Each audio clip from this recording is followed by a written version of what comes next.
Ya, pemirsa Radiomu Jogja, pendengar podcast Radiomu Jogja, kembali ke acara ngobrol bareng Halal Center UAD, kerja bareng Ilkom UAD bersama Radiomu PWMDIY. Baik, Kak Juma yang menemani Prof. Nur Hasanah di kesempatan kali ini akan melanjutkan perbincangan kita terkait perkembangan dunia halal, kemudian halal di Indonesia, dan sesi yang kali ini kita akan bicara tentang Undang-Undang Cipta Kerja, kaitannya sertifikat halal dan Halal Center UAD tentunya. Kepada Prof. Nur Hasanah dipersilahkan untuk bisa mengantarkan dulu. Oke, terima kasih Kak Juma. Seperti yang kita sudah bahas tadi di segmen sebelumnya ya, bahwa kita sudah punya Undang-Undang Jaminan Produk Halal sejak tahun 2014, yaitu Undang-Undang 33, dan tadi hambatannya ternyata tidak bisa terimplementasi secara sempurna karena usaha mikro dan usaha kecil itu masih keberatan dengan proses kewajiban sertifikasi halal. Sertifikasi halal yang sifatnya mandatori atau wajib itu masih memberatkan. Nah, kemudian ini beberapa poin tentang halal itu juga direvisi menjadi perhatian di dalam Undang-Undang Cipta Kerja ya, yang disahkan oleh pemerintah pada tahun 2020 kemarin ya, akhir tahun 2020 itu dengan segala lika-likunya akhirnya juga disahkan ya. Nah, di salah satu poinnya itu memang keberpihakan ya pemerintah terhadap pengusaha kecil dan mikro, kaitannya juga dengan sertifikasi halal ini. Nah, ada poin di sana ya bahwa pemerintah meringankan kewajiban sertifikasi halal ya, yang harus lewat proses audit yang cukup memberatkan tadi, dengan membolehkan sertifikasi halal ini diganti dengan pernyataan halal dari pengusaha khusus untuk usaha mikro dan kecil. Nah, tetapi ini kemudian juga membuat pro dan kontra ya. Kalau kemudian usaha kecil dan mikro ini dilepaskan begitu saja, diperbolehkan menyatakan halal dengan sendirinya tanpa standarnya ada. Apa? Nah, begitu Pak, betul sekali itu.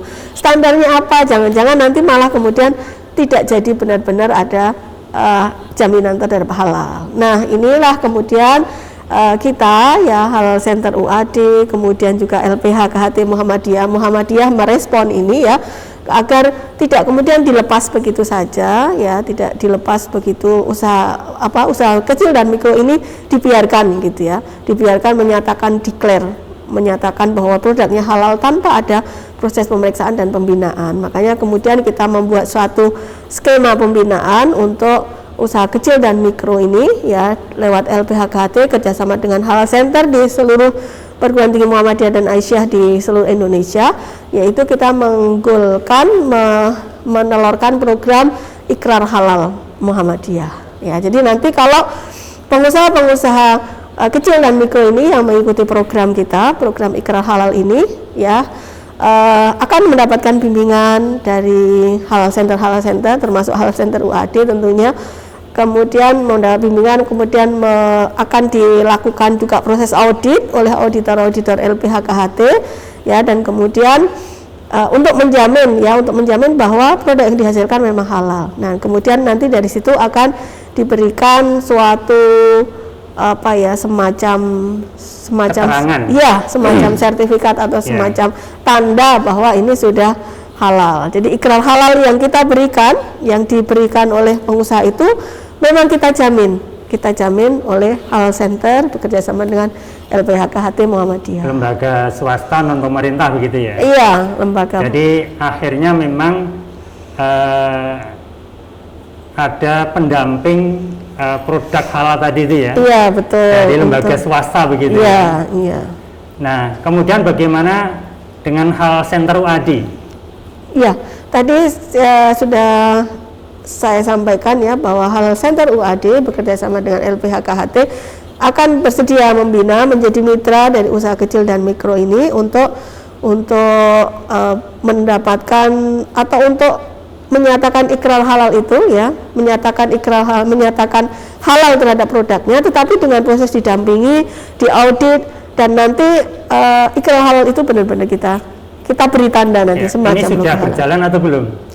Sudah berjalan, tapi memang cycle-nya belum selesai, Pak. Jadi kita sudah mendampingi, proses pendampingan itu sudah mulai beberapa satu angkatan. Waktu itu kita bekerja sama dengan MEK PDM Jogja, Kota Jogja, ya, Majelis Ekonomi dan Kewirausahaan. Baru kota, belum sedih ya? Iya, ini masih pilot, Pak. Pilot project dengan MEK PDM Kota itu sudah jalan dan sudah pembinaannya sudah selesai, akan dilakukan audit. Nanti kalau hasil audit ini sudah selesai, kita laporkan ke LPHKT dan nanti kita akan berikan fatwa, Pak. Fatwa halal itu dari Majelis Tarjih dan Tajdid MTT PP Muhammadiyah. Itu kalau informasi singkat, Prof, mungkin bisa disampaikan ke pemirsa podcast Radio Jogja juga. Apakah UMKM daftarnya ke Halal Center UAD atau ke MEK PDM setempat SDIY mungkin? Iya, saat ini kita masih bekerja sama dengan MEK Kota ya, dan mungkin nanti akan bisa, harapannya bisa lebih meluas lagi ya. Nanti kita akan ini, Pak, bisa bersama-sama. Silakan mungkin bisa mendaftar ke Halal Center UAD ya, bisa, atau bisa mungkin melalui MEK yang sudah ada komunikasi kita dengan MEK PDM Kota. Atau mungkin tambah satu lagi, karena ada sinergi Ilkom UAD sama Radiomu Jogja, daftar ke Radiomu juga bisa. Boleh, Pak, boleh. Untuk sekedar informasi apanya. Boleh. Kemudian nanti dari Radiomu Jogja disambungkan ke Halal Center UAD atau MEK setempat ya, betul, karena yang memungkinkan begitu. Iya, bisa nanti seperti itu informasinya. Baik, tidak terasa, Prof, obrolan kita tentang Halal Center UAD sudah cukup panjang. Nanti kita lanjutkan lain kesempatan. Mungkin ada closing statement-nya, Prof, kaitannya yang kita bincangkan kali ini, perkembangan dunia halal, kemudian halal di Indonesia, dan kaitannya Undang-Undang Cipta Kerja dan sertifikasi halal di Indonesia tadi. Monggo, Prof. Oke. Terima kasih Kak Juma, Bapak Ibu pemirsa sekalian, pemirsa podcast Radiomu Jogja. Halal itu tadi seperti di awal kita sampaikan, halal tidak hanya urusan bisnis ya bagi umat Islam. Halal adalah kesempurnaan ibadah kita.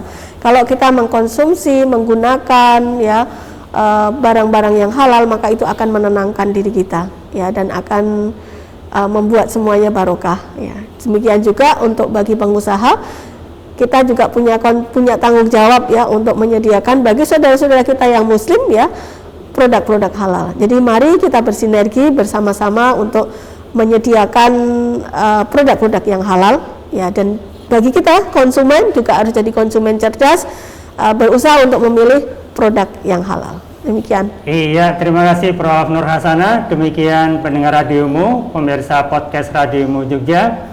Obrolan bareng Halal Center UAD, Kak Juma yang menemani Prof. Nur Hasanah. Sampai di sini terlebih dahulu. Insya Allah kita lanjutkan kesempatan dan kita akhiri.